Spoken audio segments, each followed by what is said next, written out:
Hello जी, good evening. कैसे हैं आप सब। और मैं रेनू आज आपको इस दूसरे चैनल पर एक बार फिर से आप सबका वेलकम करती हूँ।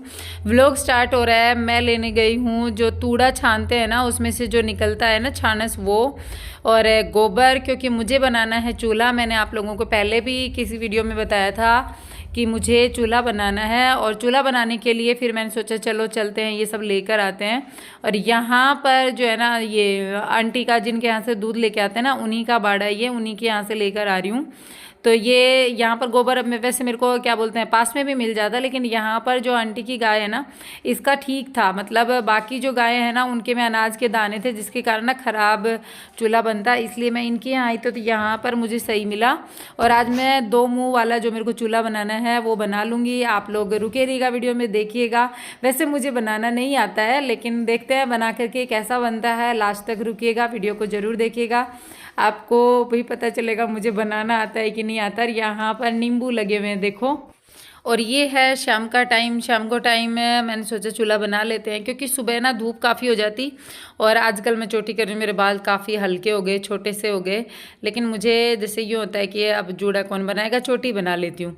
तो अब मैं शाम के टाइम चूल्हा बनाऊँगी। सुबह काफ़ी लेट हो गया था, धूप हो जाती है ना, तो उस चक्कर में सोचा शाम को ही बना लेंगे। और साड़ी को कुछ इस तरीके से लपेट लिया है, दोबारा नहीं सेट किया, क्योंकि अभी ऊपर आई ना जब शाम को, तो मैंने सोचा अब साड़ी तो ये क्या बोलते हैं, गोबर वगैरह में काम करेंगे तो ख़राबी होनी है, तो इस तरीके से इसको सेट कर लेते हैं, ताकि जैसे भी हो जल्दी से चूल्हा बन जाए, अंधेरा ना हो। लेकिन जैसा मैंने सोचा था ना कि अंधेरा ना हो, वैसा रहा नहीं, अंधेरा हो गया था।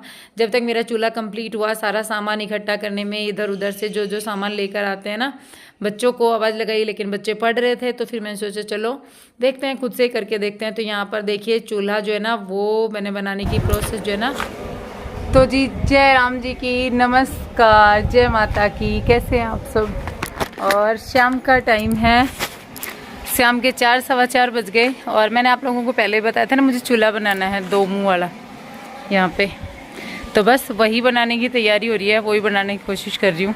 और बनाना मेरे को नहीं आता, मैंने कभी बनाया नहीं है।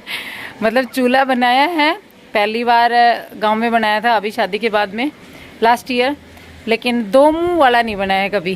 तो 2 मुंह वाला मैं पहली बार बना रही हूँ, बस यूट्यूब पर ही देखा है। अब देखते हैं कैसा बनता है, जैसा तैसा जो भी बनेगा, ट्रायल बेस पे है। और वैसे अपनी तरफ से 100% दूंगी, तो शायद तक अच्छा ही बनेगा, क्योंकि पहली बार बनाया था जब भी मुझे कोई आइडिया नहीं था, लेकिन मेरा परफेक्ट बना था। वो होता है ना कि हर एक चीज़ तरीके से धीरे धीरे करेंगे तो आ जाएगी। तो ये वाला भी ट्राई करते हैं, बन जाएगा तो बहुत अच्छी बात है, नहीं तो फिर कुछ ऊपर नीचे होगा तो देख लेंगे बाद में, ठीक है। तो मैं बना लेती हूँ चूल्हा।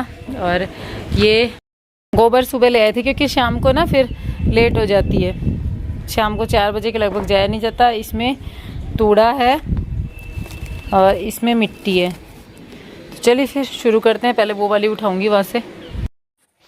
तो चूल्हा बनाने की प्रोसेस शुरू कर दी है। यहाँ पर गोबर, मिट्टी और जो तूड़े का जो छानस होता है ना, उन तीनों को मिलाना शुरू कर दिया है। और यहाँ पर ये जो मिट्टी है ना, ये उतनी चिकनी नहीं थी जितना मैंने सोचा था, ये कम चिकनी थी, जिसके कारण ना सारा प्लान भी बाद में मेरा फेल हो गया। और जितना मैंने, मतलब वो होता है ना कि जितने शौक के साथ में मैं लगी थी ना बनाने के लिए, जब एक एक्साइटमेंट था ना, वो एक्साइटमेंट सारा ख़राब हो गया था जब तक मेरी ये चूल्हे की मतलब मिट्टी मैंने तैयार की, क्योंकि ये उतनी चिकनी नहीं थी जितना मैंने सोचा था। मैंने आप लोगों को पहले ही बताया। अब बीच में अगर इस तरीके की गड़बड़ हो जाती है ना, तो फिर मज़ा नहीं आता। मतलब जैसा हमने सोचा है ना, वैसा अगर तैयार नहीं होता तो मज़ा नहीं आता। तो यहाँ पर बस मैं इसको मिलाने लग रही हूँ, और अब चूल्हा बनाएंगे। और एक चीज़ और, आप लोग बहुत सारे कॉमेंट कर रहे थे कि आपने शर्मा जी से पूछे बिना पैसे दिए ही क्यों। तो देखिए, मैंने हर बात आज तक शर्मा जी से पूछकर की है, ऐसा नहीं है कि मैंने नहीं की। कई चीज़ें ऐसी होती हैं जो मुझे, आप लोगों ने मेरे को शुरू से देखा है तो आप लोगों को पता होगा, जहाँ पर मुझे लगता है कि नहीं यहाँ पर गलत है, तो वहाँ पर मैं मेरी राय देती हूँ कि ना यहाँ गलत है। और जहाँ पर सही लगता है वहाँ पर सही भी होता है। लेकिन यहाँ जैसे कि ये पैसे देने की बात आप लोग बोल रहे हो, हाँ मानती हूँ मेरे से बहुत बड़ी गलती हुई है, बहुत बड़ी। क्या इसका हर्जाना मुझे, मेरे बच्चों को, शर्मा जी को, हम सबको भुगतना पड़ेगा। इतनी बड़ी गलती कि पूरी ज़िंदगी जो है ना वो पलट कर रखी जाएगी एक बार से। तो तो ये जो इतनी बड़ी गलती हुई है ये क्यों हुई है, शर्मा जी से मैंने क्यों नहीं पूछा, वो बता देती हूँ आपको कारण। ये पैसे आज नहीं दिए थे, ये दिए थे जब शर्मा जी की तबीयत बहुत ज़्यादा ख़राब थी। इनकी तबीयत बहुत ज़्यादा, इनकी कंडीशन ख़राब थी। तो यहाँ पर पहले मैं आपको ये बता देती हूँ कि चूल्हा मैंने पहले खाली मिट्टी से बनाने का सोचा था, लेकिन ये चिकनी कम थी ना, इसलिए बाद में मेरे को ये प्रोग्राम कैंसिल करना पड़ा और ईंट से ही बनाना पड़ा। तो देखिए, जब शर्मा जी की तबीयत बहुत ज़्यादा ख़राब थी ना, तब मैंने ये पैसे दिए थे। और उस टाइम पर शर्मा जी जो है ना, वो इस कंडीशन में थे कि ये बहुत कम बातें करते थे। आपने देखा होगा, इन्होंने 3-4 महीने तक यूट्यूब भी छोड़ दिया था। ये बोलते नहीं थे, ये डिप्रेशन में थे एकदम, मतलब बात ही नहीं करते थे। तो उस टाइम पर मैं इनसे कुछ भी पूछूं ना पूछूं बराबर था, ये कोई जवाब ही नहीं देते थे। क्योंकि इस टाइप से ना वो होता है ना कि मुझे नहीं पता, आज भी ये नहीं बताते हैं अच्छे से, ये यही कहते हैं कि पता नहीं मुझे क्या हो गया था। ठीक है, तो इनकी नाराज़गी थी या कुछ भी था, लेकिन उस टाइम इन्होंने अच्छे से रिप्लाई करना ही बंद कर दिया था। और जिसको मैंने पैसे दिए थे उसकी कंडीशन उस टाइम पर ऐसी थी कि उसके पास वो होता है ना, करो और मरो वाली स्थिति थी। उस बंदी ने मेरे को इस तरीके से वो होता है ना, भावनाओं में बहा दिया था कि मैंने शर्मा जी से पूछना जो है ना, मैंने सोचा अगर मना कर दिया तो फिर मैं उसकी हेल्प नहीं कर पाऊँगी। और दूसरा, अगर मना करेंगे कि नहीं करेंगे, ऊपर से इनकी हेल्थ भी ख़राब है, तो क्या पता सामने वाले का मूड इनका कैसा हो। और उस पर जिस लड़की को मैंने दिया, मतलब जिस औरत को मैंने दिया, उसकी जो है ना, उसके ऊपर इतना ट्रस्ट था मेरे को कि मुझे नहीं लगता था कि ये पैसे कहीं जाएंगे। मुझे लगा था कि ये आ जाएंगे वापस, कोई दिक्कत ही नहीं है, दिक्कत वाली बात ही नहीं है, मतलब आंख मूंद कर भरोसा कर सकते हैं, इतना भरोसा मेरे को था। तो ये सोचकर मैंने कि हाँ, पैसे तो आ ही जाएंगे। और आज जैसी मेरी स्थिति है, सामने वाले की स्थिति भी सेम वैसी है। क्योंकि हमारे पास ये है कि हमने जितना भी था हमारे पास, शर्मा जी ने, मैं ये कहूँगी कि शर्मा जी ने बहुत कुछ सेव करके हमारे पास रखा था। और ये है कि हमने उसको खर्चा नहीं, क्यों नहीं खर्चा, जब बुरा टाइम आया तो हमने मेहनत की और उसको हमेशा बचा कर रखा कि वो हमारे फ्यूचर में काम आएगा। ये सोच करके हर एक स्थिति में बताऊंगी कभी डिटेल में कि किस तरीके से हमारे पास ये इतना पैसा आया था, हर एक चीज़ बताऊंगी। लेकिन हमने सब चीज़ें सेव की थी। और कितना पैसा था वो भी बता देती हूँ। ये पूरे 1,70,000 रुपये मैंने उसको दिए थे। 1,70,000 छोटा अमाउंट नहीं होता है।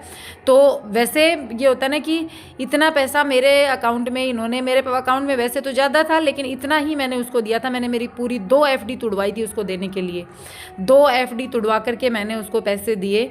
और दोनों FD के बारे में शर्मा जी को 100% पता था। लेकिन ये होता है ना कि FD रिन्यू होती रहती हैं, तो इसलिए इन्होंने ज़्यादा नोटिस नहीं किया। और मैंने भी सोचा कि जब तक वो पैसा देगी तो वापस FD करवा देंगे, कोई बड़ी टेंशन की बात नहीं है। ये सब सोच करके वो होता है ना कि मैंने पैसे दे दिए। अब मुझे ये नहीं पता था कि आने वाले टाइम पे मेरे साथ ऐसा भी हो सकता है और इस तरीके से वो बंदा मना भी कर सकता है, जिसके ऊपर मुझे इतना विश्वास है। तो उसने मेरे को मना कर दिया और अब जा कर के उसने मना किया, जिसके कारण वो होता है ना कि सारी जो होती है ना कि बातें जो है ना वो इतनी हाथ से निकल चुकी हैं कि अब समझ नहीं आ रहा कि क्या करूँ। वो होता है ना कि उसके किसी और की हेल्प करने के चक्कर में और ख़ुद की ज़िंदगी एकदम संकट में डाल दी। इतना भयंकर मेरे से ये इतनी बड़ी ये गलती हो गई है। तो देखिए, हम जो होते हैं ना, थोड़े से पैसों में बहुत सारे सपने देख लेते हैं। हम मिडिल क्लास फैमिली वाले थोड़े से पैसों में बहुत सारे सपने देख लेते हैं। तो मैंने बहुत सारे सपने देखे थे। या कल एक कमेंट भी आया था कि दीदी आप लोगों ने एक बिज़नेस करने का भी प्लान बनाया था। तो बहुत सारी चीज़ें थी, हर एक चीज़ जो है ना वो फेल हुई है। तो यहाँ पर मैं आपको दिखाती हूँ कि ये चूल्हा बनाते बनाते हो चुकी थी शाम और अंधेरा हो गया था। तो अंधेरे में मैंने इस तरीके से ये चूल्हा बनाया है। मैं आपको दिखा रही हूँ फ्लैश लाइट में। दिन में मैं कल फिर से एक बार शो कर दूँगी, लेकिन अभी के लिए आपको दिखा देती हूँ कि कुछ इस तरीके से बना है। और चिकनी मिट्टी कम थी, नहीं तो ये और भी खूबसूरत हो सकता था और भी मैं इसमें अपने जो है ना कि कलाकारी वो मैं दिखा सकती थी। लेकिन ये ना कलाकारी दिखाने के लिए सामान भी होना ज़रूरी है। चिकनी मिट्टी नहीं थी, ये खाली ऐसे ही मैंने लिपा पोती करके एक बार के लिए ढांचा तैयार कर दिया है। अब जैसे मेरे पास मिट्टी आएगी मैं इसको और अच्छे से प्रिपेयर करूँगी। तो अभी के लिए तो मैं आज ही छोड़ दूँ कि मिट्टी आएगी भी कैसे, क्योंकि ये मेरे शौक़ है जिनके लिए मुझे शर्मा जी की हेल्प की ज़रूरत पड़ेगी। तो उनको मनाना अभी के लिए तो बहुत टेढ़ी खीर है। तो जैसे ही सारी परिस्थितियाँ सुधरेंगी मैं चिकनी मिट्टी लाऊंगी, या फिर पड़ोस में किसी के यहाँ से मिल जाएगी तो ला करके मैं इसको दोबारा से और बढ़िया सा लुक दूंगी। तब तक के लिए मैंने इसका एक बार ढांचा तैयार कर दिया है। कैसा लग रहा है आप लोग कमेंट में बताइएगा। और इसी तरीके का चूल्हा मैं बनाना चाहती थी, लेकिन ये है ना कि कुछ कमियां रही हैं जो मुझे पता है, आप लोग अगर समझ पाओ तो बताना। और यहाँ पर ये सब कुछ मैंने बिखेर के छोड़ दिया है अभी के लिए, क्योंकि सुबह मैं इसको समेटूंगी। अभी हो चुका है शाम का टाइम, आरती भी करनी है और खाना वाना भी बनाना है। तो शर्मा जी के लिए तो उनका जैसे वो करते हैं ना, फलाहार के करते हैं 9 के 9 नवरात्रे, वो 9 नवरात्रों में रोटी नहीं खाते हैं, तो उनके लिए फल का ही होता है। और फलाहार में मैं उनके लिए वही साबुत वो उसकी मखानी की खीर बनाऊंगी और बच्चों के लिए और मेरे लिए रोटी बनाऊंगी। मेरे से व्रत नहीं हो रहे, मेरे से एक शुरू का होता है, एक लास्ट का होता है, मेरे से ज़्यादा व्रत नहीं होते। और यहाँ पर बच्चे देखो पॉपकॉर्न रख कर गए हैं, अब इनको पड़ेगी डांट भी मैं ही लगाऊंगी, क्योंकि इसमें ना चींटियाँ लग जाएंगी। और नीचे का व्यू देखिए कुछ ऐसा है, मैं समेट कर गई थी, आज ज़्यादा बिखेरा नहीं है दोनों कलाकारों ने, क्योंकि दोनों पढ़ रहे थे ना, तो पढ़ाई में बिजी थे, होमवर्क ज़्यादा मिल रहा है आजकल, तो उस चक्कर में, क्योंकि टेस्ट आने वाले हैं इनके, तो उस चक्कर में ये पढ़ाई में ही लगे हुए थे दोनों। और यहाँ पर जैसे एक चीज़ और है, बच्चे भी घर का माहौल समझ जाते हैं, उतनी बदमाशियाँ नहीं करते हैं जितनी पहले करते थे। अब थोड़ा सा माहौल ख़राब है, जैसे कि घर में उदासी है, तो बच्चे भी बस फिर उसी लय में चले हुए हैं, उतनी बदमाशियाँ नहीं होती। और यहाँ पर ये देखिए कलाकार मेरा कैंची उठा के रखी थी इसने, तो कैंची इससे छीन कर रखी है। और इस वीडियो का हम करेंगे एंड हम मिलेंगे नए वीडियो के साथ में। Bye and take care. Channel को सब्सक्राइब, वीडियो को लाइक